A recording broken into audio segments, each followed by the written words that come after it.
Hello everyone ਗਿਲਜ ਮਿੰਟੋਰ ਦੇ officially YouTube channel ਤੇ ਮੈਂ ਤੁਹਾਡਾ ਸਭ ਦਾ ਵੈਲਕਮ ਕਰ ਰਿਹਾ ਔਰ ਉਮੀਦ ਕਰ ਰਿਹਾ ਤੁਸੀਂ ਜਿੱਥੇ ਵੀ ਹੋਵੋਗੇ ਠੀਕ ਠਾਕ ਹੋਵੋਗੇ। PSPCL ऑनलाइन जो एग्जाम्स हो रहे हैं कल तो वापस थोड़ी शिफ्ट शुरू हो रही है गाइस 30 यानी 30 दिसंबर ਨੂੰ पहली शिफ्ट दूजी शिफ्ट और फिर 31 ਨੂੰ पहली शिफ्ट दूजी शिफ्ट। एज यू नो दिल ਦੀਆਂ ਧੜਕਣਾਂ ਬਹੁਤ ਤੱਕ ਤੱਕ ਕਰਦੀਆਂ ਹੈ, ਲੇਕਿਨ ਬਹਿਰਹਾਲ ਤੁਸੀਂ ਪੋਜ਼ਿਟਿਵ ਤਰੀਕੇ ਨਾਲ ਜਾਓ। एग्जाम ਜਿੱਦਾਂ ਮਰਜ਼ੀ ਹੋਵੇ ਤੁਸੀਂ ਯੋਧੇ ਬਣ ਕੇ ਫੇਸ ਕਰੋ, ਸਭ ਕੁਝ ਅੱਛਾ ਹੋਏਗਾ। ਠੀਕ ਹੈ।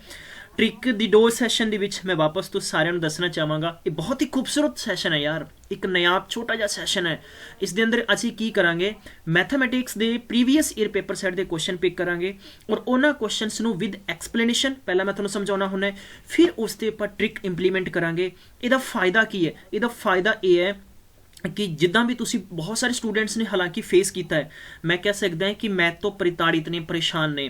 तुसी किसी भी पेपर च जाने हो थोनू किसी नू नहीं पता कि पेपर किद्दां फ्रेम होना है, बट उस तो पहला साडे कोले हर एक क्वेश्चन के 2 तो 3 अल्टरनेटिव तरीके होने बहुत जरूरी है।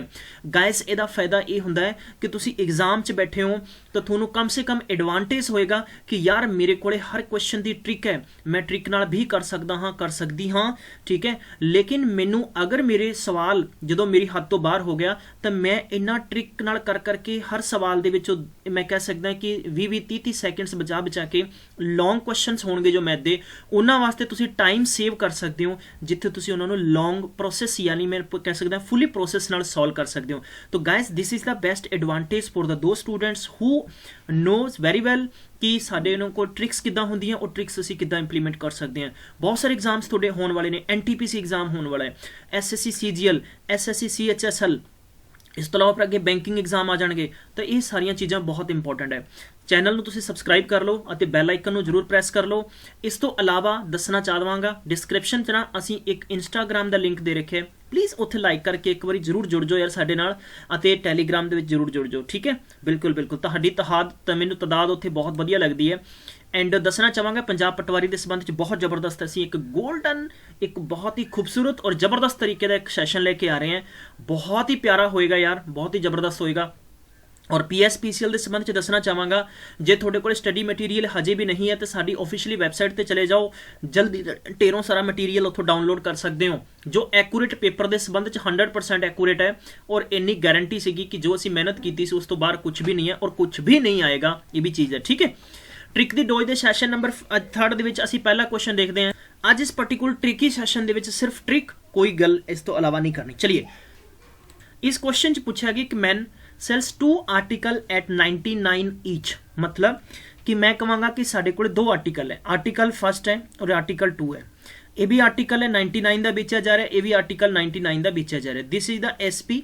हुण सानू ये नहीं पता कि इन्हां दोनों की कॉस्ट कितनी है, बट सानू ये पता है कि ये वाला आर्टिकल 10% फायदे ते बेचा जा रहा है और ये आर्टिकल 10% घाटे ते बेचा जा रहा है। आपां दसना है कि एट द एंड किन्ने परसेंट घाटा है। क्लीयर है। हमेशा गाइस नोट करियो, तुसी किसी भी प्रोडक्ट ते लॉस या प्रॉफिट तुसी तद ही साबित कर सकते हो जब तक तुहाडे कोले कॉस्ट नहीं है, उहदी एक्चुअल प्राइस नहीं है तुहाडे कोले, तुसी किदां जज कर सकते हो। लेकिन इनू अगर बिना कॉस्ट तो फाइंड करना है तो दैट इज द बेस्ट तरीका ट्रिक। चलिए तुसी अगर इस क्वेश्चन नू करदे, तुसी किदां करदे, तुसी यही करदे कि सब तो पहले प्रोडक्ट की कॉस्ट X है बई, अगर पहले प्रोडक्ट की कॉस्ट X है, 10% थोनू फायदा होया, सॉरी फॉर दैट 110 लिखांगे आप, 110/100 और बेचिया 99 का, ਤਾਂ ਤੁਸੀਂ ਸਿਫਰ ਨਾਲ ਸਿਫਰ ਕੱਟ ਕੇ ਤੁਸੀਂ ਇਹਨੂੰ ਕ੍ਰਾਸ ਮਲਟੀਪਲਾਈ ਕਰੋਗੇ। व्हाट डू यू डू, ਤੁਸੀਂ ਲਿਖੋਗੇ ਇਹਨੂੰ 990/11 बराबर X, X ਦਾ ਮਤਲਬ ਹੈ कॉस्ट है। ਇਹ ਤੁਸੀਂ ਪਹਿਲੀ ਖਰੀਦ ਮੰਨ ਲਈ, यही मनोगे ना, आप X रुपए खरीद मनी है। और सैकेंडली अगर आप दूजे प्रोडक्ट की गल करांगे तो दूजे प्रोडक्ट नूं भी आप की लिखांगे कि X × 90/100 बराबर आप कितना लिखांगे, 99 लिखांगे। सो सिफर ना सिफर कटिया गया, बराबर पईयां रकमां कैंसल कर सकते हो, तुसीं इत्थे 11 लिख सकते हो। तो मतलब X बराबर साडे कोले कितना हो जाएगा, X बराबर हो जाएगा 110 रुपए। क्लीयर है, कोई दिक्कत नहीं है। सारे स्टूडेंट्स ने इतों प्रक्रिया समझ आ गई, वापस तो समझाने हैं। अगर मैं कਹਾਂ कि मेरे कोले किसी भी पहले प्रोडक्ट की कॉस्ट X है और मेरे को सेलिंग प्राइस यानी बेस 99 है और मैनू इत्थे प्रॉफिट होया कितना, 10% प्रॉफिट होया। बई अगर मैं 99 रुपए की बेची है कोई चीज़, 10 का प्रॉफिट, इट मीनस है कि मैं कोई चीज़ घट्टां च खरीदी, घट च खरीदी होएगी। ठीक है, हुण आपां इहदा फाइंड आउट करते हैं। सब तो पहलां आपां लिखांगे इत्थे SP बराबर SP बराबर होंदा है कि जो थोड़े कोले CP है प्रॉफिट या लॉस है तो प्रॉफिट है तो 110 बटे कितना हो जाएगा थोड़े कोले 100 हो जाएगा और बराबर मतलब 99 हो गया। हुण सिफर ना सिफर बराबर पईयां रकमां कैंसल कर सकते हो 99 है तो x बराबर 10 का क्रॉस मल्टीप्लाई करोगे तो 90 रुपए हो गया। मतलब कि पहली चीज़ तुसी 90 रुपये की खरीदी सी जिद्दां ज्यों ही तुसी 99 रुपए की बेची है 99 की बेची है तुहानूं 10% का फायदा ना कि 10 रुपए का बल्कि 9 रुपए का फायदा है। चलिए इस तो अलावा आप गल करते हैं नैक्सट कंसैप्ट के उपर दूजे की कॉस्ट फाइंड करते हैं। कॉस्ट अपने को x रुपए है और इनू आप बेचिया किने दा 99 का बेचिया बट इस ते आपां नूं लॉस होया किन्ने परसेंट लॉस होया 10% लॉस होया। तो इट मीनस तुसी कह सकते हो कि x इंटू 90/100 इज इक्वल 99 सिफर ना सिफर कट्टी की इत्थे 11 है। इट मीनस इस प्रोडक्ट की कीमत कितनी है 110 है। देखो घाटा हमेशा तद उत्थे होएगा जिथे कोई चीज़ तुसी वाधे च खरीद के घट च बेच रहे हो उत्थे घाटा होएगा और फायदा उत्थे होएगा जिथे थोड़ी चीज़ की प्रोडक्ट की कीमत घट है और उन्हें तुसी बेच ज़्यादा च रहे हो। हुण तुसी किस नतीजे ते पहुंचे हो मेरे प्यारे बच्चों नतीजे ते इस ते पहुंचे कि पहले प्रोडक्ट की कीमत 90 रुपए सी दूजे प्रोडक्ट की कीमत 110 रुपए सी टोटल थोड़े 200 रुपया तुसी थोड़ी जेब चों लाया सीगा बट थोनों आया कितना वापस है 99 इत्थे आया 99 इत्थे आया मतलब कि 198 रुपए तुहानूं वापस आए हैं मतलब कि 198 तुहाडी जेब च आए हैं। हुण तुसी मैनूं ये दसो भी इस प्रोसैस दे विच तुहानूं फायदा होया घाटा तुसी कहोगे जनाब सानूं घाटा होया किन्ने रुपए होया 2 रुपए घाटा होया। तो लॉस परसेंट फाइंड करना है तो आप इत्थे लिखांगे लॉस बटा CP इंटू कितना आ जाएगा 100 लॉस आ जाएगा साडे कोले 2 और CP कितना सी 200 सी और इंटू साडे कोले 100 डबल सिफर ना double cipher 2 Ekam 2 is equal कितना होया 1% लॉस होया। मेरी गल समझ आई सारिਆਂ ਨੂੰ जे तुहानूं समझ आई है तो प्लीज़ मैनूं कमेंट बॉक्स लिख दो सर आहो की लिखना है आहो ठीक है ये बहुत अच्छा होएगा सो दैट कि मेरे लिए ईजी होएगा तुहानूं होर प्रोसैस समझाउणा होर क्वेश्चन समझाउणा मैनूं ईजी होएगा। प्लीज़ सारे स्टूडेंट्स एक बार दस दो जे पूरी प्रक्रिया समझ आ गई है वेरी गुड बहुत अच्छा है। हुण आपां नूं की चाहिए ट्रिक दी डोज जदों भी हमेशा नोट करो मेरे प्यारे बच्चों इदां दे सवाल आउण हज़ारां सवाल मैं तुहानूं मुख जवानी दस दांगा ठीक है। कंडीशन की है कि कंडीशन ये होएगी if the sale price of two products are given same अगर किसी भी दो प्रोडक्टां दी कीमत बेच कीमत थोनू बराबर दिती गई है थोनू क्या जांदा है कि तुसी दो घोड़े 10,000 दे बेचे एक ते थोनू 20% फायदा आ दूजे ते थोनू 20% घाटा है दसो ओवरऑल थोनू इस सौदे ते किन्ने परसेंट घाटा है किन्ने परसेंट फायदा होया। मेरे प्यारे बच्चों मैं थोनू हमेशा कहना है कि मैंशुरेशन मैं इक्को ट्रिक नाल कराउणा है ठीक है। उदा ही मैं थोनू दसांगा कि मेरे कोले देसी दवाई है A+B और AB/100 बस ये मेरी देसी दवाई है बहुत ही जड़ी बूटियां पहाड़ों चों लियांदियां जड़ी बूटियां है इन्हों खराब नहीं करना संभाल के रखना और कोई भी साइड इफेक्ट नहीं है इस देसी दवाई का। चलिए हुण आपां इंप्लीमेंट करांगे जिथे भी थोनों फायदा होया प्लस लिखोगे यदा मतलब मैं इत्थे थोनों प्रॉफिट लिख दिना वा और जे थोनों घाटा होया तुसीं इत्थे लॉस लिखना है। मेरे प्यारे बच्चों हुण तुसीं करना इंज हैगा कि तुहानूं इत्थे 1% यानी 10% थोनों फायदा होया अते 10% थोनों घाटा होया।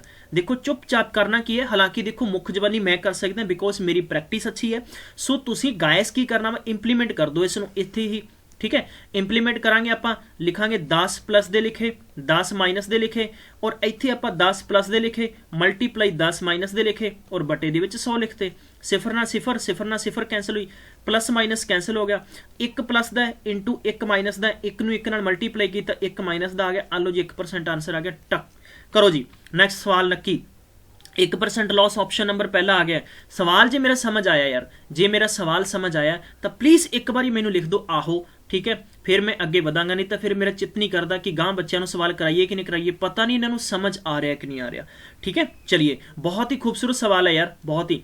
दूजा सवाल है कि केवल ने दो की है कि टेप रिकॉर्डर सेल किए है और उन्हें सेम प्राइस ते कीते है पहले तो उसनों कितना लिखा वा कि ही 10% प्रॉफिट है अते 10% लॉस है 10% प्रॉफिट 10% लॉस मतलब 1% घाटा है। हमेशा एक चीज़ होर पल्ले बन लो जे सेम प्रोडक्ट दे विच सेम मतलब रेट दे विच कोई चीज़ की हो रही है सेल की है नंबर फर्स्ट और उत्थे उन सेम परसेंट ही मतलब same percent profit dash loss है मतलब कि 10% प्रॉफिट है ਅਤੇ 10% लॉस है। जे ਤੁਹਾਨੂੰ ਪੁੱਛਿਆ ਜਾਂਦਾ 20% लॉस है 20% प्रॉफिट है। जे 30% घाटा है 30% प्रॉफिट है। ਅੱਖਾਂ ਬੰਦ ਕਰਕੇ याद रख लियो मेरे दोस्तों, ਉੱਥੇ कभी भी प्रॉफिट नहीं होएगा, ਉੱਥੇ घाटा होएगा। एक ਨੂੰ ਇੱਕ ਨਾਲ ਕੀਤਾ -1% ਘਾਟਾ ਹੈ, ਦੋ ਨੂੰ ਦੋ ਨਾਲ ਕੀਤਾ -2 दूनी 4% ਘਾਟਾ ਹੈ, ਤਿੰਨ ਨੂੰ ਤਿੰਨ ਨੇ ਕੀਤਾ -3% ਘਾਟਾ ਹੈ। ਜੇ ਤੁਹਾਨੂੰ ਕਿਹਾ ਜਾਂਦਾ 25% ਫਾਇਦਾ ਹੈ 25% ਘਾਟਾ ਹੈ, 25 ਨੂੰ 25 ਨਾਲ ਕੀਤਾ 625 ਤੇ 6.25% ਉੱਥੇ मतलब ਘਾਟਾ ਆਇਆ। ठीक है, ਅੱਖਾਂ ਬੰਨ ਕੇ ਤੁਸੀਂ ਮੇਰੇ ਪਿਆਰੇ ਮਿੱਤਰੋ ਪੂਰੀ ਮੈਥ ਦੇ ਅੰਦਰ ਜਿੱਥੇ ਮਰਜੀ ਆਨਸਰ ਟਿਕ ਕਰ ਦਿਓ, ਗਾਰੰਟੀ ਹੈ पेपर वाला गलत नहीं कर सकता। चलो अगला सवाल करते हैं। खूबसूरत जिहा सवाल है यार, ਅੱਜ मैं ਤੁਹਾਡੇ ਨਾਲ काफ़ी सवाल डिस्कस करांगा, ये भी चंगी गल है। संडे है ना, संडे वाले दिन कदे ना सोचो कि अज सानू फ्री है, सानू की करना चाहिए, अज चिल करना चाहिए, बल्कि संडे वाले दिन सानू ज़्यादा पढ़ना चाहिए। ये पर्सन सेल्स टू आर्टिकल मतलब 396 का एक है, 10% फायदा है 10% घाटा है, अखां बंद करके कर दो 1% घाटा है, डन। दसो समझ आया? समझ आया तो एक बारी कह दो सर आहो समझ आ चुके हैं। ठीक है, इस तो अलावा अगला आर्टिकल 10,001 का बेचा जा रहा है, एक ते 20% घाटा है, दूजे ते 20% फायदा है, 2 दूनी 4% लॉस है, डन। क्लीयर नक्की सवाल। देखो यह तरीके मैं तुहानू दसांगा, वड्डे वड्डे सवाल मेरी गारंटी है कोई भी तुहाडे चो अगर मैथमैटिशियन है तो वह याद रखे कि मैं तुहानू ट्रिग्नोमेट्री करावांगा। ट्रिग्नोमेट्री गारंटी है कि घड़ी ते नोट कर लियो, जे तुहानू 2 तो 3 सैकेंड के अंदर सवाल सॉल्व करा दांगा, 2 तो 3। बट इनफैक्ट उस तो पहला मैनू ये जानना जरूरी है कि जिन्ने भी साडे स्टूडेंट साडे नाल जुड़ रहे ने तुहानू मैथ कितना क ज़्यादा समझ आ रहा है। मैनू ये चैक कर डर रहिंदा हमेशा कि साडे बच्चों नू मेरी स्पीड समझ आ रही कि नहीं आ रही है। देखो मैनू मैथ आउंदा है, मैं कट दांगा, मैं भावें कट्ठा दांगा, ठीक है, पर रीजन ये है कि मैं वो भी लैके चलना है कि तुहाडे चो वो भी स्टूडेंट्स ने जिन्हें मैथ तो डरे हुए ने, दोनों का बैलेंस बना के करना पैंदा, इसे करके जरूरी है। खास तौर पर बहुत सारे बच्चे परेशान रहते कि सर सानू मैथ का टीचर नहीं मिल रहा। मैं कोशिश करांगा कि वो चीज़ां भरपूर तो नहीं भरपाई करदा। ठीक है, चलिए अगला सवाल है यार, ये कहता कि when the price of cloth was reduce 25% है, रिड्यूस कर दिता जाता है, and quantity cloth sold by increase 20% है, and what was the effect on the gross receipt by the shop. सवाल की लैंग्वेज समझना बहुत जरूरी है। ये कहता कि जदों प्राइस ऑफ ए क्लोथ यानी कपड़े का प्राइस अगर 20% घटा दिता 25% घटा दिता जाता है तो क्वांटिटी कपड़े की है वो लगभग 20% ज़्यादा मतलब इनक्रीज हो जाती विकण दे विच। दसो इस प्रक्रिया ते ग्रॉस रिसिप्ट है वो ऑफ द शॉप किन्ने % इफेक्ट होएगी, आई मीन कि घाटे च है या फायदे च है। कुछ नहीं करना यार, करना करोना कुछ नहीं है, बस थोड़ा देसी दवाई मैं देती है। देसी दवाई की है कि A + B + AB अपॉन 100। तुसी हुण कहोगे सर तुसी तो तुहाडे फॉर्मूले दे विच ए प्लस लिखदे हो तो उत्थे प्लस माइनस क्यों कर दिंदे हो? मैं हमेशा पॉजिटिव है इस करके मैं प्लस यूज करदा है। ठीक है, हुण देखो 25% इत्थे रिड्यूस का मतलब कहंदा घाटा है, 20% ਇਹ ਕਹਿੰਦਾ ਤੁਹਾਡੇ ਵੱਧ ਰਿਹਾ। ਸਵਾਲ ਨੂੰ ਮੈਂ ਇੰਜ ਵੀ ਕਹਿ ਸਕਦਾ ਕਿ ਇੱਕ ਥੀਏਟਰ ਇੱਕ ਸਿਨੇਮਾ ਦੇ ਵਿੱਚ ਅਗਰ ਮਤਲਬ ਟਿਕਟਾਂ ਦੀ ਕੀਮਤ 25% ਘਟਾ ਦਿੱਤੀ ਜਾਂਦੀ ਹੈ ਤਾਂ ਦਰਸ਼ਕਾਂ ਦੀ ਉੱਥੇ ਕੁਆਂਟੀਟੀ 20% ਵੱਧ ਜਾਂਦੀ ਹੈ। ਦੱਸੋ ਇਸ ਪ੍ਰਕਿਰਿਆ ਤੇ ਪੂਰੇ ਸੌਦੇ 'ਚ ਪੂਰੇ ਟ੍ਰਾਂਜੈਕਸ਼ਨ 'ਚ ਕਿੰਨੇ % ਫਾਇਦਾ ਹੋਏਗਾ, ਕਿੰਨੇ % ਘਾਟਾ ਹੋਏਗਾ। ਅਗਰ ਕਿਹਾ ਜਾਵੇ ਕਿ ਪੰਜਾਬ ਦੇ ਯੂਥ ਲਈ ਪੰਜਾਬ ਸਰਕਾਰ ਨੇ ਸਰਕਾਰੀ ਨੌਕਰੀਆਂ ਦੇ ਵਿੱਚ ਲੱਖ रुपए ਲੈਣ ਦੀ ਬਜਾਏ 25% घाटे ਤੇ ਨੌਕਰੀਆਂ ਦੇਣਾ ਸ਼ੁਰੂ ਕਰਤੀਆਂ, मतलब कि अपनी जो कीमत ले रहे हैं ना जुगाड़पंती कर रहे हैं तो उत्थे स्टूडेंट की कीमत 20% बढ़ रही है। दसो इस प्रक्रिया ते किन्ने % घाटा और किन्ने % लॉस होएगा। मेरे प्यारे दोस्तों मैं पिछले सवालों के विच तुहानूं सेम क्वांटिटी कहा सी, इत्थे सेम नहीं है। सो इत्थे तुसीं देसी फार्मूला की फिट करना है मेरा 25 - 20 + 25 इंटू 20 बटे कितना हो गया 100 सिफर। तुसीं ऐ करो 25 एकम 25 25 चौका 100, 4 एकम 4 4 5 20। ठीक है, हुण याद रखना है कि इत्थों थोड़ी 25 प्लस दे माइनस दे ने और 20 प्लस दे ने तो माइनस दे 5 बचे, माइनस का 1 इंटू प्लस दे 5 नाल मल्टीप्लाई करोगे तो तुसीं लिखोगे -5 और 1 -5 तो -10 हो गया। इट मीनस है कि तुहानूं 10% घाटे, माइनस मतलब डिक्रीज है, that's okay, done done done guys. इस सौदे ते तुहानूं लगभग 10% घाटा होएगा, दैट्स ओके। क्लियर है, मेरा सवाल समझ आया कि नहीं आया? कोई जरूरी नहीं है कि हर मैं देखो इको मैं ट्रिक ते लेके आया, हालांकि इसनों पूरी प्रोसेस नाल कर दे बहुत टाइम लगता पेपर 'ਚ सवाल पूछा जा सकता है कि मनमीत कोले 2 घोड़े है, एक घोड़ा उन्हें 25% फायदे ते बेचे, दूजा घोड़ा उन्हें 20% घाटे ते बेचे, एक घोड़ा 25% फायदे ते दूजा घोड़ा 20% घाटे ते, दसो इस प्रकार के सौदेबाजी 'ਚ ਉਹਨੂੰ किन्ने परसेंट फायदा होया घाटा होया। तुसीं इत्थे 25 प्लस दे माइनस दे 20 लिखने, माइनस दे 20 और प्लस दे 25 इंटू माइनस दे 20 बटा दे विच 100 कर दो, ऐ कर दो 25 एकम 25, 25 चौका 100, ये हो गया माइनस दे 5। हुण इत्थों तुसीं लैस करोगे, तुसीं लिखोगे प्लस दे 5 और इत्थे तुसीं 1 प्लस दा अते माइनस दा 5, प्लस दे 5 इंटू माइनस दे 5, माइनस प्लस कैंसल हो गए। इसका मतलब है कि इस प्रक्रिया से there is no profit no loss, done. So guys please keep it in your mind. So बहुत इंपॉर्टेंट है, सवाल समझने बेहतर होएगा। अगला सवाल देखो किस तरीके का फ्रेम किया जा सकता है। थोड़ा जिहा सवाल का ट्रेंड चेंज हो जाता है, थोड़ा जिहा सवाल नूं आपां चेंज कर देने। ये कहता कि एक बंदे ने 2 गॉट्स मतलब 2 बकरियां 2 बकरे जो मर्जी मान लो खरीदे है 1008 दे, that is the cost price, that is cost price. अमूमन सेलिंग प्राइस दिता जाता है। ये कहता एक नूं तां 20% घाटे ते बेच रहा हो, एक नूं 20% घाटे ते है, दूजे नूं ओह 44% प्रॉफिट ते है। If each got was sold off the same price, अगर हर एक गॉट नूं सेम प्राइस ते बेचा जा रहा है, तुसीं मैनूं ये दसो ये कहता कि फिर उन्होंने मतलब sold at a loss, cost price दसना उन्होंने। यार कितना सिंपल सवाल है, कितना सिंपल सवाल है। देखो 2-3 तरीके ना कर सकते हैं। मेरे को पहला तरीका यह है कि देखो तुसीं ये मान सकते हो भी दोनों की कीमत है, पहले की कीमत X है और दूजे की कीमत Y है, यही हो सकता ना।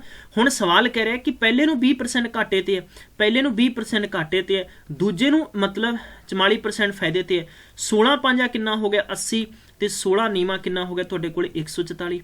मेरी गल समझ रहे हो ना बई। सिंपल सवाल नूं थोड़ी भाषा दे विच लैके आओ। जे देखो आपां उंज करिए तो मैं ये करांगा। सब तो पहला मान लो पहले गॉट की कीमत है, कॉस्ट प्राइस पहले की कितनी है X रुपए है, मैं यही करांगा ना भी। मान लो पहले की कीमत 500 है तो दूजे की आप 1008 चो 500 लैस कर देंगे तो 508 रुपये बच गए ना, क्लीयर है। तो मतलब इनू मैं किन्ने परसेंट घाटे ते है, 20% घाटे ते बेच रहे। सो गॉट अपने को SP कितना निकलेगा, तो आप SP के बराबर कितना लिखांगे कि X इंटू 80/100, मतलब मेरे प्यारे बच्चों 4X/5 रुपये कीमत आ गई पहले की। हुण दूजे की आप कॉस्ट फाइंड करांगे, दूजे की CP, तो आप लिखांगे 1008 माइनस X रुपये कॉस्ट हो गई यदी, इनू प्रॉफिट ते बेचा जा रहा 44% है। तो दसो यदी SP कितनी है। तो you guys you will write here कि 008 माइनस X इंटू इत्थे 144 बटा कितना हो गया 100 हो गया, यही लिखोगे ना। फिर दोनों का कंपैरिजन करोगे। तो यार इस झंझटां च मैं नहीं पाउणा चाहुंदा, तुहानूं मेरी गल नूं समझण दी कोशिश करनी। तो इस सवाल के उपर AB वाला फिट नहीं करना फॉर्मूला, इस सवाल से जो मैं तुहानूं तरीका दस रहा वो फिट करना है। सिंपल जी गल है, तुसीं 80 रखिया, क्योंकि प्रॉफिट है तो 100 तो प्लस हो जाएगा, माइनस है तो 100 तो डेफिनेटली लॉस है तो 100 तो घट हो जाएगा। सम ऑफ द रेशियो कितना हो गया अपने को, टोटल आप कवांगे कि 9 बटे टोटल जो आप फाइंड आउट करांगे 9 बटे कितना हो गया 14 और इंटू 1008 कर दो, कैंसल कर दो, 14 7 98, 14 दूना 28, 72 इंटू 9 नाल करोगे 648 रुपये कीमत आ गई। That's okay done. मतलब कि मेरे को तो सिर्फ 2 ही चीज़ा है, देसी दवाई देसी दवाई देसी दवाई। मैं इनू रेशियो नाल भी हल करा सकदा 1/5। तो मतलब यार इन्ना ज़्यादा कॉम्प्लीकेटिव होने की लोड़ नहीं है प्यारे बच्चों, बड़ा सिंपल जा फॉर्मूला, ठीक है। हुण अगला सवाल देखो, अगले सवाल च की पूछा जा रहा है, कहना कि एक मैन है, उन्हें 100 kg of sugar part of which is sold the 7% profit है और रेस्ट 17% प्रॉफिट है, एंड ही गेन 10% प्रॉफिट है होल ते, मतलब सारे ते उन्हें प्रॉफिट मिल रहा है। And if he did the 7% profit है देन हाउ मच किन्नी, दैट्स माई आंसर। चलिए अगर ये देखो पेपर च सवाल आ चुके हैं, इनू बहुत सारे बच्चों ने किद्दां कीता, मैं इनू पेपर दे डायरैक्ट बच्चों ने पूछा भी सीगा कि मैनू दसो, कहते सर असी इदां कीता है कि amount of sugar sold at 7% है, ठीक है 7% ते बेचा गया, मतलब SP कितना है 7% है, यानी 7% की ये प्रॉफिट है, ठीक है जी। तो आप इसनूं इदां लिख सकते हैं। हुण देखो दूजा सवाल है कि अगर आप सपोज इत्थे अगर पर्टिकुलर प्रोडक्ट की आप कीमत अगर 1 रुपये किलो मानते हैं तो टोटल जो अपने कोले टोटल जो कॉस्ट निकलेगी, टोटल जो CP निकलेगी वो निकलेगी 100 रुपया, टोटल CP 100 रुपया होगी। हुण मैं कहांगा कि टोटल मेरे को SP कितना निकलेगा, तो तुसीं कह सकते हो 7% प्रॉफिट। तो देखो सवाल सिंपल जा यार, एक बंदे ने कहता भी 100 किलो दे कोले खंड है, शुगर है, ਉਹਨੇ ਕੀ ਕੀਤਾ ਕਿ ਪਾਰਟ ਆਫ ਵਿਚ ਇਜ਼ ਸੋਲਡ 7% ਫਾਇਦੇ ਤੇ ਵੇਚਿਆ ਉਹਨੇ, ਮਤਲਬ SP 7% ਫਾਇਦੇ ਤੇ ਵੇਚਿਆ ਉਹਨੇ। ਦੂਜਾ ਉਹ ਕਹਿੰਦਾ ਕਿ ਬਾਕੀ ਉਹਨੇ ਕੁਝ ਹਿੱਸਾ ਉਹਦਾ 17% ਪ੍ਰੋਫਿਟ ਤੇ ਵੇਚਿਆ। ਦੈਟ ਸਿੰਪਲ ਮਾਈ। ਇਹ ਕਹਿੰਦਾ ਕਿ ਓਵਰਆਲ ਅਗਰ ਉਹ ਬੰਦਾ 10% ਫਾਇਦਾ ਕਮਾ ਰਿਹਾ ਪੂਰੇ ਟ੍ਰਾਂਜੈਕਸ਼ਨ ਤੇ 10% ਫਾਇਦਾ ਕਮਾ ਰਿਹਾ ਤਾਂ ਤੁਸੀਂ ਦੱਸੋ। ਦੇਖੋ ਯਾਰ ਮੇਰੇ ਕੋਲ ਦੋ ਤਰੀਕੇ ਆ। ਪਹਿਲਾ ਤਰੀਕਾ ਦੇਖੋ, ਮੈਂ ਤੁਹਾਨੂੰ ਇੱਕ ਕੰਮ ਕਰਦਾ ਪ੍ਰੋਪਰ ਸਵਾਲ ਦਾ ਨਿਚੋੜ ਤੁਹਾਨੂੰ ਦੱਸ ਦੇਣਾ ਮੈਂ ਕਿੱਦਾਂ ਨਿਕਲੇਗਾ, ਔਰ ਬਾਕੀ ਜੋ ਮੈਂ ਕਰਾਵਾਂਗਾ ਉਹ ਸਿਰਫ ਇੱਕ ਲਾਈਨ 'ਚ ਆਨਸਰ ਨੱਕੀ। ਦੇਖੋ ਕਿੱਦਾਂ ਹੈ, ਮੈਂ ਇਹ ਲਿਖਾਂਗਾ ਕਿ ਮੰਨ ਲਓ ਕਿ ਮੈਂ ਸਭ ਤੋਂ ਪਹਿਲਾਂ ਮੇਰੇ ਕੋਲ X ਕਿਲੋ ਸੀਗੀ ਔਰ ਮੈਂ ਇਸ ਨੂੰ ਕਿੰਨੇ ਤੇ ਵੇਚਿਆ, ਮਤਲਬ ਮੈਂ 7% ਘਾਟੇ ਤੇ ਵੇਚਿਆ, 7% ਫਾਇਦਾ ਤੇ ਮੈਂ ਪਲੱਸ ਲਿਖ ਦਿੰਦਾ। ਠੀਕ ਹੈ ਜੀ। ਤਾਂ ਆਪਾਂ ਸਿੰਪਲ ਜੀ ਗੱਲ ਹੈ ਕਿ ਜੇ ਆਪਾਂ CP ਮੰਨਿਆ ਔਰ ਇਸ ਨੂੰ ਤੁਸੀਂ ਪ੍ਰੋਫਿਟ ਵੀ ਕਹਿ ਸਕਦੇ ਹੋ, ਸਲੈਸ਼ ਮੈਂ ਪ੍ਰੋਫਿਟ ਲਿਖ ਸਕਦਾ, ਤਾਂ SP ਬਰਾਬਰ ਤੁਸੀਂ ਕਹਿ ਸਕਦੇ ਹੋ ਕਿ X ਇੰਟੂ 107 ਬਟੇ ਕਿੰਨਾ ਆ ਗਿਆ, 100 ਆ ਗਿਆ। ਸੋ ਗਾਇਜ਼ ਤੁਸੀਂ SP ਬਰਾਬਰ ਯਾਨੀ 107 X ਬਟੇ 100 ਮੰਨੋਗੇ ਕਿ ਨਹੀਂ ਮੰਨੋਗੇ, ਮੈਨੂੰ ਇੰਨੀ ਬਗਲ ਦੱਸ ਦਿਓ। ਮੰਨੋਗੇ ਨਾ? ਮੰਨੋਗੇ। ਠੀਕ ਹੈ ਜੀ, ਕਹਿੰਦੇ ਬਿਲਕੁਲ ਸਹਿਮਤ ਹੈ। ਹੁਣ ਦੂਜੀ ਚੀਜ਼ ਇੱਥੇ ਜੇ ਮੈਂ ਸ਼ਾਮਿਲ ਕਰਦਾ ਵੀ ਠੀਕ ਹੈ, ਦੂਜੀ ਦੀ ਜੇ ਮੈਂ ਕਾਸਟ ਪ੍ਰਾਈਸ ਲਿਖਾਂ ਤਾਂ ਤੁਸੀਂ ਇਹੀ ਲਿਖੋਗੇ ਵੀ 100 ਦੇ ਵਿੱਚੋਂ ਪਹਿਲੇ ਵਾਲੇ ਘਟਾ ਦਿਓ, ਇਹ ਤੁਹਾਡੇ ਕੋਲ ਦੂਜਾ ਪ੍ਰੋਡਕਟ ਹੋ ਗਿਆ। ਹੁਣ ਇਸ ਨੂੰ ਤੁਸੀਂ ਯਾਨੀ ਵੇਚਿਆ ਕਿੰਨੇ ਤੇ ਇਹ ਫਾਈਂਡ ਕਰਨਾ, ਬਟ ਆਪਾਂ ਨੂੰ ਇਸ ਤੇ 17% ਪ੍ਰੋਫਿਟ ਹੋਇਆ। ਕਹਿੰਦਾ ਰੈਸਟ ਨੂੰ 17% ਪ੍ਰੋਫਿਟ ਤੇ ਹੈ, ਰੈਸਟ 17% ਪ੍ਰੋਫਿਟ ਤੇ ਹੈ। ਸੋ ਗॉड ਤੁਸੀਂ ਕੀ ਫਾਈਂਡ ਆਊਟ ਕੀਤਾ ਕਿ 100 ਮਾਈਨਸ X ਹੋ ਗਿਆ ਔਰ ਇਨਟੂ ਤੁਹਾਡੇ ਕੋਲੇ 117 ਬਟੇ ਕਿੰਨਾ ਹੋ ਗਿਆ ਮੇਰੇ ਪਿਆਰੇ ਬੱਚੋ, 100 ਹੋ ਗਿਆ। ਹੁਣ ਇਹਦਾ ਪ੍ਰੋਪਰ ਕਨਕਲੂਜਨ ਕਿੱਦਾਂ ਬਣੇਗਾ ਕਿ 17 ਨਾਲ ਡਬਲ ਸਿਫਰ ਲਾ ਦਿਓ, ਮਾਈਨਸ 117X ਕਰ ਦਿਓ ਔਰ ਬਟੇ ਦੇ ਵਿੱਚ 100 ਕਰ ਦਿਓ। ਮੇਰੀ ਗੱਲ ਸਮਝ ਰਹੇ ਹੋ? ਇਹ ਤੁਹਾਡੇ ਕੋਲ ਇਕੁਏਸ਼ਨ ਨੰਬਰ ਦੂਜਾ ਹੋ ਗਿਆ। ਹੁਣ ਉਹ ਕਹਿੰਦਾ ਵੀ ਟੋਟਲ ਤੇ ਮੈਨੂੰ 10% ਫਾਇਦਾ ਹੋਇਆ। ਬਈ ਟੋਟਲ ਤੇ 10% ਫਾਇਦਾ ਹੋਇਆ, ਤੁਸੀਂ ਇੱਥੇ ਲਿਖੋਗੇ ਕਿ ਯਾਨੀ SP1 plus SP2 is equal total ਤੇ 10% ਫਾਇਦਾ। ਮੇਰੀ ਗੱਲ ਸਮਝ ਰਹੇ ਹੋ? ਤੁਸੀਂ ਇਹ ਚੀਜ਼ ਦੱਸੋ ਯਾਰ ਇਹ ਕਿੰਨਾ ਲੰਮਾ ਚੌੜਾ ਮੈਥਡ ਹੈ। ਤਾਂ ਤੁਸੀਂ ਇਦਾਂ ਨਹੀਂ ਕਰਨਾ, ਤੁਸੀਂ ਇਦਾਂ ਨਹੀਂ ਕਰਨਾ। ਸਵਾਲ ਤਾਂ ਸਮਝ ਆ ਗਿਆ ਨਾ ਤੁਹਾਨੂੰ, ਬਸ ਤੁਸੀਂ ਕੀ ਕਰਨਾ, ਆਹੋ ਸਮਝ ਆ ਗਿਆ, ਆਹੋ ਆ ਗਿਆ। ਦੇਖੋ ਬਈ ਹੁਣ ਸਾਡੇ ਕੋਲੇ ਦੇਖੋ ਇਹ ਕਹਿੰਦਾ ਵੀ ਇੱਕ ਤੇ 7% ਫਾਇਦਾ ਹੈ ਔਰ ਦੂਜੇ ਤੇ ਕਹਿੰਦਾ ਕਿ ਭਈਆ ਇਹ 17% ਫਾਇਦਾ ਹੈ। ਇਹ ਕਹਿੰਦਾ ਕਿ ਓਵਰਆਲ ਇਸ ਤੇ 10% ਫਾਇਦਾ ਹੈ। ਓਵਰਆਲ ਕਿੰਨੇ ਪਰਸੈਂਟ ਫਾਇਦਾ? 10% ਫਾਇਦਾ। ਐਲੀਗੇਸ਼ਨ ਕਰ ਦੋ, ਕਿੰਨਾ ਬਚਿਆ? 3। ਐਲੀਗੇਸ਼ਨ ਕਰ ਦੋ 7। ਮੇਰੀ ਗੱਲ ਸਮਝ ਰਹੇ ਹੋ ਨਾ? ਐਲੀਗੇਸ਼ਨ ਕਰ ਦੋ ਮਤਲਬ ਕਿ ਐਲੀਗੇਸ਼ਨ ਮੈਥਡ ਇੱਕ ਇਹੋ ਜਿਹਾ ਹੈ, ਕਹਿੰਦਾ ਵੀ ਆਮਣੇ ਸਾਹਮਣੇ ਦੋਨੋਂ ਪਾਰਟੀਆਂ ਨੂੰ ਪੜਾ ਦਿਓ। 10 ਚੋਂ 7 ਕੱਢੇ 3 ਆ ਗਏ, 17 ਚੋਂ 10 ਕੱਢੇ 7 ਆ ਗਏ। ਮੇਰੇ ਪਿਆਰੇ ਬੱਚੋ ਉਹ ਕਹਿੰਦਾ ਵੀ 7% ਵਾਲਾ ਕਿੰਨਾ, ਤਾਂ 7% ਦਾ ਰੇਸ਼ੀਓ ਕਿੰਨਾ, 7 ਹੈ ਨਾ, ਤਾਂ ਟੋਟਲ ਰੇਸ਼ੀਓ ਕਿੰਨਾ 10 ਹੈ ਇਨਟੂ ਟੋਟਲ ਵਜਨ ਮੇਰੇ ਕੋਲ 100 ਕਿਲੋ ਸੀ, ਸਿਫਰ ਨਾਲ ਸਿਫਰ ਕੱਟ ਤਾਂ 10 ਤਾਂ 70 ਆਨਸਰ ਆ ਗਿਆ। ਮੈਂ ਆਪਸ਼ਨ ਨੰਬਰ ਚੌਥਾ ਟਿਕ ਕਰਕੇ ਆ ਜਾਊਂਗਾ। ਤੁਸੀਂ ਉੱਥੇ ਪੈਨ ਘਮਾਉਂਦੇ ਫਿਰਿਓ ਵਾਈਟ ਪੇਜ ਤੇ। ਇਹ ਮੈਥਡ ਮੇਰੇ ਸਿੱਖ ਲਓ ਮੇਰੇ ਪਿਆਰੇ ਦੋਸਤੋ, ਬਹੁਤ ਫਾਇਦਾ ਆ ਤੁਹਾਨੂੰ। ਠੀਕ ਹੈ, ਨੋਟ ਕਰ ਲਓ। ਇਸ ਪ੍ਰੀਵੀਅਸ ਈਅਰ ਸਵਾਲ ਹੈ, ਇਹ PSPCL 'ਚ ਆ ਚੁੱਕੇ ਹੈ, 23 ਤਰੀਕ ਦੀ ਸ਼ਿਫਟ 'ਚ ਸਵਾਲ ਆ ਚੁੱਕੇ ਮੈਥ ਦਾ, ਇਹ ਨੋਟ ਕਰ ਲਓ। ਠੀਕ ਹੈ, ਹਾਂਜੀ ਇਦਾਂ ਦੇ ਪੁੱਛੇ ਜਾ ਸਕਦੇ ਆ। ਹੁਣ ਇੱਥੇ ਮੈਂ ਤੁਹਾਨੂੰ 2-3 ਸਵਾਲ ਹੋਰ ਦੱਸ ਦਿੰਦਾ। 2-3 ਸਵਾਲ ਹਮੇਸ਼ਾ ਲਈ ਦੱਸਾਂਗਾ, ਜ਼ਿੰਦਗੀ ਭਰ ਲਈ ਦੱਸਾਂਗਾ। ਬਹੁਤ ਹੀ ਤਕੜੇ, ਬਹੁਤ ਹੀ ਰਾਮਬਾਣ ਹੈ, ਜ਼ਬਰਦਸਤ ਦਵਾਈ ਹੈ, ਕੋਈ ਨੁਕਸਾਨ ਨਹੀਂ, ਸਾਈਡ ਇਫੈਕਟ ਦਵਾਈ ਦਾ ਨਹੀਂ ਹੈ, ਬਿਲਕੁਲ ਵੀ ਸਾਈਡ ਇਫੈਕਟ ਨਹੀਂ ਹੋਏਗਾ। ਠੀਕ ਹੈ, ਸਾਈਡ ਇਫੈਕਟ ਵਾਲੀ ਚੀਜ਼ ਤਾਂ ਮੈਂ ਤੁਹਾਨੂੰ ਦਿੰਦਾ ਨਹੀਂਗਾ। ਸਵਾਲ ਇਹ ਪੁੱਛਿਆ ਜਾ ਸਕਦਾ ਹੈ ਕਿ ਇੱਕ ਬੇਈਮਾਨ ਦੁਕਾਨਦਾਰ 1 ਕਿਲੋਗ੍ਰਾਮ ਦੇ ਥਾਂ ਤੇ, ਮਤਲਬ 1 ਕਿਲੋਗ੍ਰਾਮ ਦੇ ਥਾਂ ਤੇ ਕਿਸੇ ਚੀਜ਼ ਨੂੰ 800 ਗ੍ਰਾਮ ਹੀ ਦਿੰਦਾ ਹੈ, 800 ਗ੍ਰਾਮ ਹੀ ਦਿੰਦਾ ਹੈ ਔਰ ਕਹਿੰਦਾ ਭਾਈ ਮੈਂ ਤਾਂ ਤੈਨੂੰ ਨਾ ਖਰੀਦ ਰੇਟ ਤੇ ਦੇ ਰਿਹਾ। ਬਹੁਤ ਵਾਰ ਇਦਾਂ ਲਾਲੇ ਕਰਦੇ ਆ ਨਾ, ਕਹਿੰਦੇ ਵੀ ਤੈਨੂੰ ਤਾਂ ਖਰੀਦ ਰੇਟ ਤੇ ਦੇਤਾ, ਉਹਦੇ ਬਾਵਜੂਦ ਵੀ ਉਹ ਬੰਦਾ ਕਿੰਨੇ ਪਰਸੈਂਟ ਪ੍ਰੋਫਿਟ 'ਚ ਹੈ। ਇਹ ਮੇਰਾ ਸਵਾਲ ਹੈ ਤੁਹਾਨੂੰ। ਤਾਂ ਤੁਸੀਂ ਕਿੱਦਾਂ ਕਰਨਾ ਹੈ, ਇੱਕ ਲਾਈਨ 'ਚ ਖਤਮ ਕਰ ਦਿਓ ਬਸ, ਹੋਰ ਕੁਛ ਨਹੀਂ ਕਰਨਾ। ਇੱਕ ਲਾਈਨ ਦੇ ਵਿੱਚ ਖਤਮ ਕਰ ਦੇਣਾ ਪੂਰੇ ਦੇ ਪੂਰੇ ਸਵਾਲ ਨੂੰ, ਹੋਰ ਕੁਛ ਵੀ ਨਹੀਂ ਕਰਨਾ ਯਾਰ। ਸਵਾਲ 'ਚ ਇੰਨਾ ਟਾਈਮ ਲੱਗੂਗਾ ਨਹੀਂ। ਤੁਹਾਨੂੰ ਪਤਾ ਨਾ ਕਿ 1 ਕਿਲੋਗ੍ਰਾਮ ਦੇ ਵਿੱਚ ਗ੍ਰਾਮ ਕਿੰਨੇ ਹੁੰਦੇ ਆ? 1000 ਗ੍ਰਾਮ ਹੁੰਦੇ ਆ। ਕਿੰਨੇ ਹੁੰਦੇ? 1000 ਗ੍ਰਾਮ ਹੁੰਦੇ ਆ। ਤੁਹਾਨੂੰ ਉਹ ਮਤਲਬ ਇਹ ਉਹਦੀ ਕੀਮਤ ਹੈ। ਠੀਕ ਹੈ, ਔਰ ਉਹ ਬੰਦਾ ਤੁਹਾਨੂੰ 800 ਗ੍ਰਾਮ ਮਤਲਬ ਚੀਜ਼ ਵੇਚ ਰਿਹਾ, ਮਤਲਬ SP ਇਹਦਾ 800 ਹੋ ਗਿਆ। ਬਈ ਇਹੀ ਹੋ ਗਿਆ ਨਾ। ਤਾਂ ਮੈਨੂੰ ਇਹ ਦੱਸੋ ਕਿ ਉਹ ਬੰਦੇ ਨੂੰ ਫਾਇਦਾ ਕਿੰਨਾ ਹੋ ਰਿਹਾ? 200 ਗ੍ਰਾਮ ਹੋ ਰਿਹਾ। ਤਾਂ 200 ਗ੍ਰਾਮ ਕਿੰਨੇ ਤੇ ਫਾਇਦਾ ਹੋ ਰਿਹਾ? 1000 ਗ੍ਰਾਮ ਤੇ, ਔਰ ਇਨਟੂ 800। ਓਕੇ ਠੀਕ ਹੈ ਓਕੇ। ਇਹਨੂੰ ਆਪਾਂ ਉਸੇ ਤਰੀਕੇ ਨਾਲ ਕਰਨਾ ਹੈ ਕਿਉਂਕਿ loss percent and profit percent ਵਾਲਾ ਫਾਰਮੂਲਾ ਹੈ। ਠੀਕ ਹੈ ਜੀ guys, I got it. Profit percent and loss percent ਵਾਲੇ ਮੈਥਡ ਤੇ ਇੰਪਲੀਮੈਂਟ ਕਰਨਾ ਹੈ। ਖਰੀਦੀ ਗਈ ਮਾਈਨਸ ਵੇਚੀ ਗਈ ਐਂਡ ਅਪੋਨ ਵੇਚੀ ਗਈ ਔਰ ਇਨਟੂ ਤੁਸੀਂ ਕੀ ਕਰ ਦੇਣਾ? 100 ਕਰ ਦੇਣਾ। ਇੱਥੇ 200 ਹੋ ਗਿਆ ਬਟਾ 800 ਹੋ ਗਿਆ ਇਨਟੂ 100 ਹੋ ਗਿਆ। ਇਹਨੂੰ 4 ਨਾਲ ਕੱਟ ਕਰਿਆ ਤਾਂ 25 ਚੋਂ 125% ਉਹਨੂੰ ਫਾਇਦਾ ਹੋਏਗਾ। That is my answer. Always ਯਾਦ ਰੱਖਣਾ ਹੈ ਪੇਪਰ 'ਚ ਹਮੇਸ਼ਾ ਤੁਹਾਨੂੰ ਇਦਾਂ ਦਾ ਸਵਾਲ ਪੁੱਛਿਆ ਜਾਵੇ ਤੁਸੀਂ ਧੂਆਂ ਠਾ ਦਿਓ, ਬਹੁਤ ਇੰਪੋਰਟੈਂਟ ਹੈ। ਠੀਕ ਹੈ, ਆਪਾਂ ਟ੍ਰਿਕ ਦੀ ਡੋਜ਼ 'ਚ ਕੱਲ ਮਿਲਾਂਗੇ। ਇਹਨਾਂ ਸਵਾਲਾਂ ਨੂੰ ਨੋਟ ਕਰ ਲਓ। 3 ਟ੍ਰਿਕਸ ਬਹੁਤ ਹੀ ਜ਼ਬਰਦਸਤ, 4 ਟ੍ਰਿਕਸ ਤੁਹਾਨੂੰ ਦੱਸੀਆਂ ਮੈਂ, ਪੇਪਰ 'ਚ ਬਹੁਤ ਹੈਲਪ ਹੋਏਗੀ। ਮਿਲਦੇ ਆ ਫਿਰ ਨੈਕਸਟ ਸੈਸ਼ਨ 'ਚ, ਤਦ ਤੱਕ ਖਿਆਲ ਰੱਖੋ। Take care, bye bye.